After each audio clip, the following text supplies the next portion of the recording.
Divide 687 by 3 in long division method. 3 times 2 is 6. On subtracting, we get 0.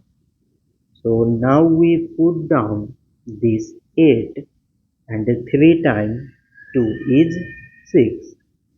On subtracting, we get 2.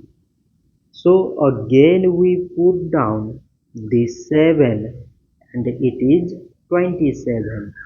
So 3 times 9 is 27. On subtracting we get 0.